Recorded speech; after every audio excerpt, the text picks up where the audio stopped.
Some of you, maybe many of you, have heard of something called the Islamic dilemma. In a nutshell, it goes like this. The Quran contains truth from cover to cover, and Allah in the Quran tells the Jews to go to the Torah for the truth, for them, and the Christians to go to the Injil, that is the Gospel, for the truth for them. And so we go to these books and we find, lo and behold, that they contain things which contradict the Quran. Therefore, since Allah has told us to go to these books which contain the truth, then that means Islam is false. How to get out of this difficulty? Many attempts have been made, none of which have impressed me, but we now have a young lad riding to the rescue. And I must say, agree with him or not, I can but admire him making this effort at this age. So without further ado, let's see what he has to say. Now, Christian missionaries love using verses such as chapter 2 verse 41, chapter 5 verse 46, chapter 5 verse 47, and chapter 5 verse 44, and the list goes on and on and on and on.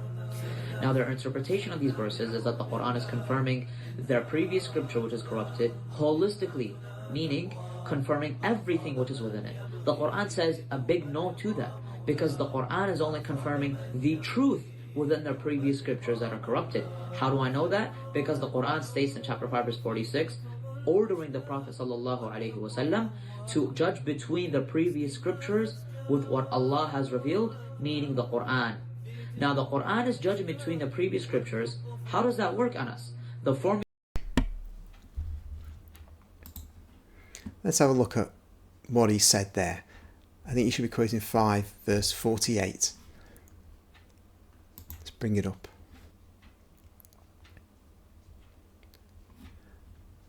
So just to give it some context, we'll go through the verses that precede 548.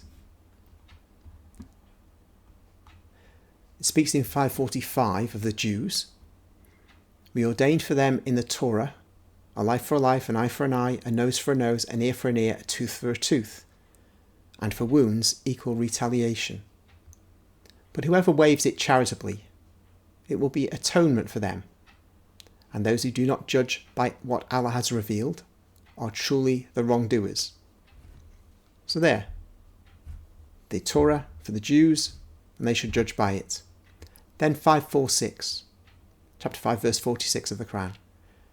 Then, in the footsteps of the prophets, we sent Jesus, son of Mary, confirming the Torah revealed before him.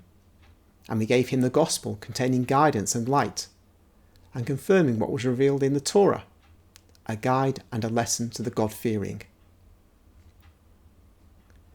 547. So let the people of the gospel judge by what Allah has revealed in it. And those who do not judge by what Allah has revealed are truly the rebellious. This is from Quran.com. So it's an official Islamic website. And you can see at the top of the bar there, it's saying Quran.com. So key phrase, so let the people of the gospel judge by what Allah has revealed in it. So we Christians are to make judgments according to what's in the gospel. But this is where the young chap, says, you're misunderstanding. You need to read what is 548. It says, we have revealed to you, O Prophet, this book with the truth. This book will be the Quran, as a confirmation of previous scriptures and a supreme authority on them. So judge between them by what Allah has revealed, and do not follow their desires over the truth that has come to you. To each of you we've ordained a code of law and a way of life, and so on, he goes. The key thing that the young chap was saying is, so judge between them by what Allah has revealed. Them, the young chap said, is the books of the Christians and the Jews. Use the Quran to judge between those two books to work out what the truth is. Is he right in understanding the term them as referring to the Gospel and the Torah. Now, I must say, on an initial reading of this, you wouldn't think that. You'd think it's referring to groups of people. But let's see. Somebody to whom the young chap refers authoritatively as an authority a little later. This is now Ibn Kathir. And this is again Quran.com. So it's not some dodgy Christian website. And it is commentary on this particular verse. You can see in brackets down just below where I've highlighted it, the paragraph following the Arabic writing. So judge between them by what Allah has revealed. Right? So just on the highlighted writing it says, so judge between them by what Allah has revealed. And this is the interpretation of Ibn Kathir. The ayah commands, O Muhammad, rule between the people, Arabs and non-Arabs, lettered and unlettered, by what Allah has revealed to you in this glorious book. So he's ruling between peoples, not between the books, by what the Quran says. So when he's given a ruling, it's quite proper for him to use the Quran. But the Christians, conducting their business between themselves, not being overseen by Muhammad, not having him as their overlord, they are to judge by what's in the Gospel. And the Jews, they don't have Muhammad as their overlord. They are to judge between themselves by what is in the Torah. And it goes the other way too. We cannot judge Muslims by the Gospel. The Jews can't judge Muslims by the Torah. Each group has its own sphere of operation. If what is not left answered is whether if a Christian monarch has jurisdiction over Muslims as well as Christians, is he to judge them by the Gospel? Because Muhammad is to judge those Arabs and non-Arabs he has in his jurisdiction by the Quran. But no matter, the point is that when it says judge between them by what Allah has revealed, it's saying judge between the people by what Allah has revealed, not to put the Quran over the Gospel and the Torah and look at them in light of the Quran. Not saying that at all. And I think there's one other interpretation I've got here. This is Tanwir al-Mikbas and Tafsirs of Ibn Abbas. And it's saying of so judge between them, that is between the Banu Quraysh and the Banu Nadir and the people of Khaybar, by that which Allah hath revealed, by that which Allah has exposited to you in the Quran. And this is altafsir.com, so again, another Muslim website. So it's not about judging between the books, the Gospel and the Torah, by using the Quran as an overarching interpreter of these texts. This is about judging groups of people using the Quran. So the young chap is a bit mistaken there. So let's go back to the video. Let him continue.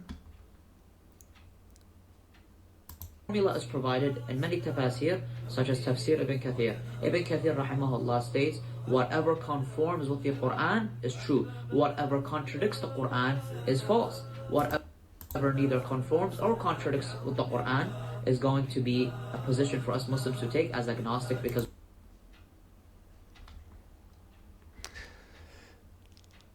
so he's using a reference to Ibn Kathir, and he's quoted him there. That sounds interesting, but we need to know something about Ibn Kathir. Remember, Muhammad dies in the year 632 AD.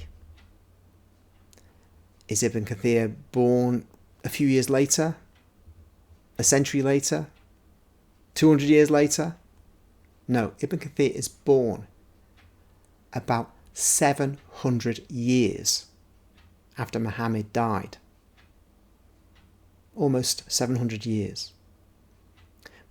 Is he a prophet? No. Muslims don't think he's a prophet. What is he? He's a scholar. A scholar who is interpreting a sacred book. This is actually bespeaks a general problem with Islam. They have what they regard as a holy book from God,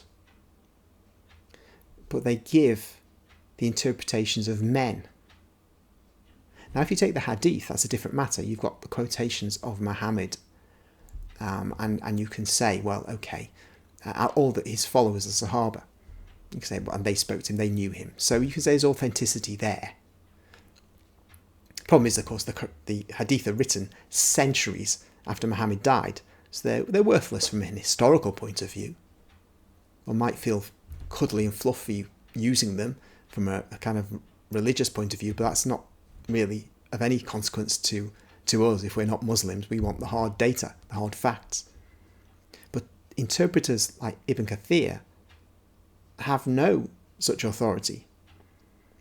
And so he's saying what this means based on Ibn Kathir. And that's a very, very thin stick to try and pull yourself out of the swamp that is the Islamic dilemma. So what can we say then? We can actually look at the Quran itself rather than Ibn Kathir to find a correct understanding. It's already been said.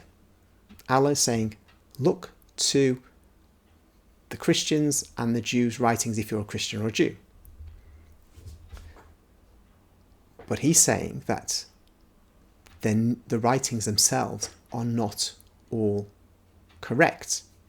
His verse to try and support that, as I've shown, didn't work. It refers to groups of people being judged by Muhammad using the Quran. But still, the charge is that the books are correct. Are incorrect in various ways. Errors are in them. The Quran is perfect, but the Gospel and the Torah contain errors. What does the Quran say?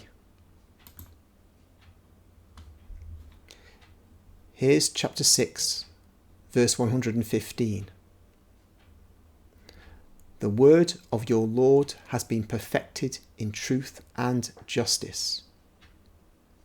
None can change his words. So when it talks about the word of the Lord, one could argue that's talking about the Quran.